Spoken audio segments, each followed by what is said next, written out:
Prezados produtores rurais e líderes sindicais dos sindicatos rurais nacionais, federações da agricultura de cada estado da Federação do Brasil e Confederação Nacional da Agricultura. Hoje falaremos sobre quais são os limites da legalidade nas dívidas rurais.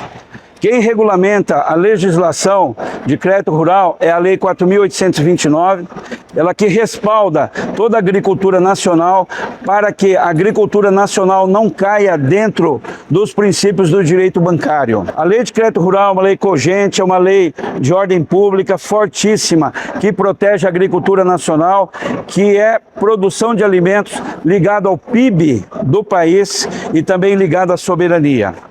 Na limitação da Lei de Crédito Rural, a Lei 4.829 de 1965, o legislador teve a preocupação de colocar como a única autoridade competente para legislar em crédito rural o Conselho Monetário Nacional, porque é uma legislação que não está incerta no direito bancário e, portanto, quem regulamenta todos os índices de juros remuneratórios,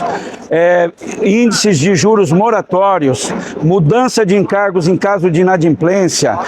mudanças de regras do contrato em casos de frustração de safra, mudanças em caso de frustração do mercado. Agora, por exemplo, nós estamos com uma frustração de mercado muito forte, porque a soja ela chegou a R$200 e hoje está a R$126. Ou seja,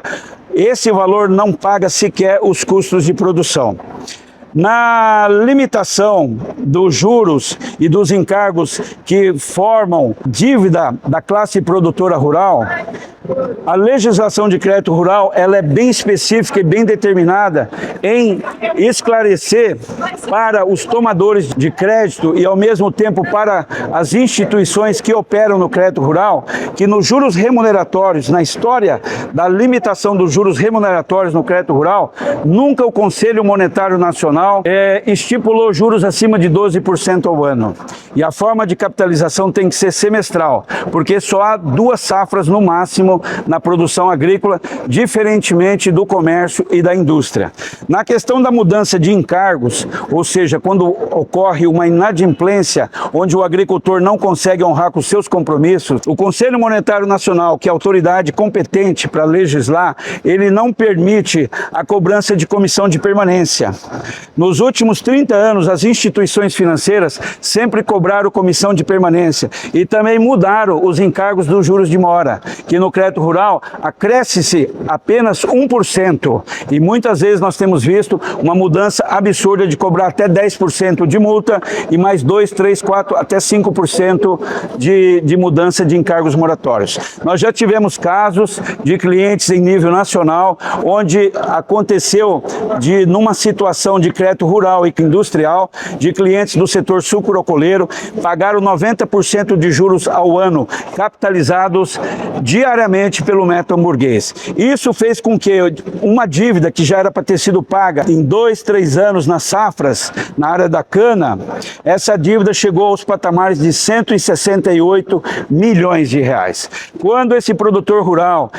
que é da área do setor sucroalcooleiro, buscou os seus direitos amparados na legislação de crédito rural, essa dívida ela reduziu a zero, porque ele buscou tudo que ele tinha pago ilegalmente nos últimos 5 anos e ainda o banco, que era o agente financeiro que aplicou esses valores fora da legislação de crédito rural, teve que devolver 50 milhões de reais para esse produtor na área do setor sucroalcooleiro de açúcar, álcool e cana.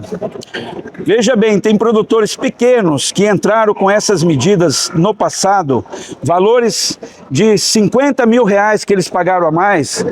o banco teve que devolver 1.300.000 reais. Por quê? Porque é um período longo, são valores que vão acumulando e da mesma forma, quando a justiça determina o recálculo e determina em sentença que aquele recálculo deve obedecer por decisão judicial, todos os parâmetros da legislação de crédito rural, especialmente a Lei 4.829 de 65, o Decreto-Lei 167 de 67 e a Lei da Política Agrícola, aqueles valores também se tornam uma bola de neve de crédito para o produtor rural. Veja bem, senhores, é muito importante nesses momentos de crise, nesses momentos de frustração de mercado, onde a soja caiu de R$200 para R$126, o agricultor dizer, devo, não nego, mas eu quero pagar o justo, eu quero pagar aquilo que determina a lei. A lei é para todos, ou seja, é um princípio que até os princípios entre as nações são baseados nos princípios de Deus, ou seja, temos que fazer justiça, nós temos que fazer a coisa correta, mas também existe um dogma que na área de empréstimo da agricultura, poucos produtores procuram saber o que é correto, o que está de acordo com a legislação que rege os seus financiamentos rurais. Hoje, por exemplo, a agricultura nacional deve R$1 trilhão para os bancos que operam com crédito rural, para as multinacionais estrangeiras que operam com o financiamento